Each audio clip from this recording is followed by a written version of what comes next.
ரொம்ப முக்கியமான தன்மை, எல்லா பிரச்சனைக்கும் காரணமான தன்மை, எல்லாத்தையும் இருக்கக்கூடிய தன்மை. என்ன தன்மை?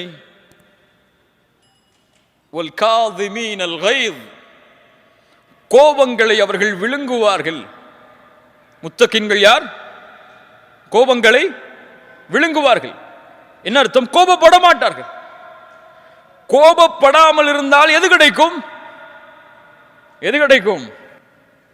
பிபி ஏறாவது கொஞ்ச நாள் வாழலாம்னு கிடையாது, மெடிக்கல் செக்கப் போக வேணாம் கிடையாது.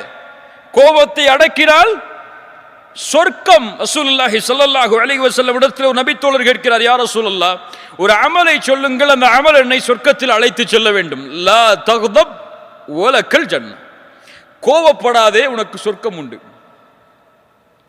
உஇத்தத் லில் முத்தகீன், அந்த சொர்க்கம் அவர்களுக்காகத்தான் தயாரிக்கப்பட்டிருக்கிறது. அவர்கள் யார்? கோபத்தை விழுங்குவார்கள். ரசூலுல்லாஹி ஸல்லல்லாஹு அலைஹி வஸல்லம் சொன்னார்கள், ரொம்ப அழகான ஹதீஸ், யார் ஒருவர் கோபத்தை கட்டுப்படுத்துகிறாரோ அதை வெளிப்படுத்துவதற்கு தகுதி இருந்தும், வெளிப்படுத்த முடியும் என்ற நிலைமை இருந்தும் யார் கோபத்தை கட்டுப்படுத்துகிறாரோ அல்லாஹ் ரப்புல் ஆலமீன் நாளை மறுமையில் படைப்புகளுக்கு முன்னால் அவரை அழைத்து சொல்லுவான், ஹூரிலின் பெண்ணில் எந்த பெண் உனக்கு தேவையோ எடுத்து செல் என்று. உங்க மனைவி உங்களை கோபப்படுத்துறாங்கன்னு சொன்னா அந்த கோபத்தை விழுங்குங்கள், அல்லாஹ் இந்த பெண்ணை விட சிறந்த பெண்ணை மறுமையில் தருவான் என்று. ஹூர்லின் உண்டுன்னு சொல்லி அமைதியா இருந்துடணும். இல்ல மாஷா அல்லாஹ். கண்ணியத்துக்குரியவர்களே, வல் காதிமீனல் கைத் என்றால் என்ன? கோபத்தை விழுங்குவதென்றால் என்ன? கோபத்தை அடக்குவதற்கும் விழுங்குவதற்கும் என்ன வித்தியாசம்? என்ன வித்தியாசம்? ரசூலுல்லாஹி ஸல்லல்லாஹு அலைஹி வஸல்லம் இடத்தில் ஒரு நபித்தோழர் வருகிறார், உம்மி மக்தூம், கண் தெரியாத நபித்தோழர். யார் இவர்? உம்மி மக்தூம் யார்? இவருக்கு என்ன வேலை சமூகத்தில்? அதான் சொல்லுவார். பிலால் அவர்களும் இவர்களும் முஅத்தின், கண் தெரியாத நபித்தோழர். ரசூலுல்லாஹி ஸல்லல்லாஹு அலைஹி வஸல்லம் குறைஷி பெரிய தலைவர்களோடு பேசிக் கொண்டிருக்கிறார்கள். இவர் வருவதை பார்த்தவுடன் அபஸ வ தவல்லா, மனிதர் வந்த பொழுது முகம் சுளித்தீர்கள், திரும்பிக் கொண்டீர்கள். அபஸ என்றால் அரபி மொழியில் முகம் சுளித்தல் என்றால் உபூஸ். இந்த கோவப்பட்ட அந்த நெத்தியில 2 கோடு வரும்ல, நெத்திய சுருக்கணும், இந்த கோடுக்கு தான் உபூஸ்னு சொல்லுவாங்க அரபியில.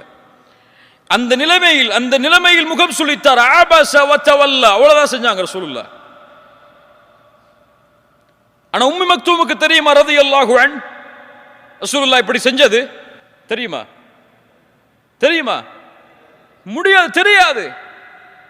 யாருக்கு தெரியும்? இப்ப கோபப்படும் போது உணர வேண்டும், இந்த கோபத்தை அல்லாஹ் பார்க்கிறான், அவனுக்கு தெரியும். அவனுக்கு இது பிடிக்காது. கோபப்படுபவர்களை அல்லாஹ் ஒருபோதும் நேசிக்க மாட்டான். ஒரு அறிஞர் சொன்னார், அல்லாஹ்வுடைய கோபத்தை அடையக்கூடிய காரியங்களில் மிக முக்கியமான காரியம் கோபம். கோபம் அடைவதற்கு அல்லாஹ் அந்த உரிமையை கொடுக்கவே இல்லை யாருக்கும். நாம் யார் நமக்கு சமமான படைப்புகள் மீது கோபப்படுவதற்கு? நீ இந்த படைப்பை படைத்தவனா? இந்த படைப்பிற்கு உரிமையாளனா? முடியாது. வல் காதிமீனல் கைத் என்றால் கோபத்தை விழுங்கிக் கொள்வார்கள். யாராவது கோபப்படுத்தினா, யாராவது ஒரு விமர்சனம் செஞ்சா, போ அல்லாஹ் உன்னை மன்னிக்கட்டும் போயிருன்னு சொல்லி கோபத்தை காட்டிட மாட்டாங்க. கோபத்தை விழுங்குவார்கள் என்றால் யாராவது கோபப்படுத்தினால் இவன் சிரிப்பான், அடக்கிக் கொள்வான் உள்ளேயே, அது வெளிப்படையாக வரும் சிரிப்பாக. ஜஸாக்கல்லாஹு கைர், இனிமே நான் திருத்திக்கிறேன் போயிடுவார். அவர்கள் தான் கோபத்தை அடக்குபவர்கள். வல் காதிமீனல் கைத், அல்லாஹ் ரப்புல் ஆலமீன் கூறுகிறான், முஃமின்கள் யார், சொர்க்கவாதிகள் யார்? வல்லதீன யஜ்தனிபூன கபாயிரல் இஸ்ம் வல் ஃபவாஹிஷ் வ இதா மா கதிபு ஹும் யக்ஃபிரூன். என்ன ஒரு குவாலிட்டி! அவர்கள் யார்? கோபம் அடைந்தால் மன்னித்து விடுவார்கள். கோபம் வந்தால் கட்டுப்படுத்துவார்கள் என்றெல்லாம் இந்த வசனத்தில் சொல்லல. அவர்கள் கோபப்பட்டால் யார் கோபத்தை ஏற்படுத்தினார்களோ அவர்களை மன்னிப்பார்கள். கோபப்படும் பொழுது என்ன சொல்லணும்? கோபப்படாதே, வலக்கல் ஜன்னah, உனக்கு சொர்க்கம் உண்டு. அது முக்கியமா? இந்த கோபத்தை அவருக்கு வெளிப்படுத்துறது முக்கியமா? நீ பலசாலி நீங்க நிரூபிக்கிறதுக்கு முக்கியமா? உனக்கு சொர்க்கம் முக்கியமா? இப்ப முத்தகீன்கள் கோபத்தை விழுங்கிக் கொள்வார்கள். எம்முடைய கோபத்தை கட்டுப்படுத்தினால் அல்லாஹ் எம் மீது இரக்கம் காட்டுவான். பிறரை நாம் மன்னித்தால் அல்லாஹ் எம்மை மன்னிப்பான். அல்லாஹ்விற்காக பாவத்தை துறந்து அல்லாஹ் என்னை பார்த்து கொண்டிருக்கிறான் சதா நேரமும் என்ற எண்ணத்தை கொண்டிருந்தால் அல்லாஹ் இந்த பூமியிலும் மறுமையிலும் சிறந்த வாழ்வை எமக்கு ஏற்படுத்துவான்.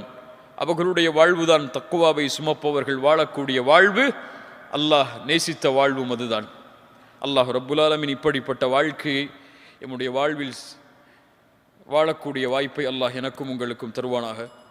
ஜஸாக்குமுல்லாஹு கைரன், பாரக்கல்லாஹு லக்கும். அகூலு கௌலி ஹாதா அஸ்தக்ஃபிருல்லாஹ லீ வலக்கும். அஸ்ஸலாமு அலைக்கும் வரஹ்மத்துல்லாஹி வபரகாத்துஹு.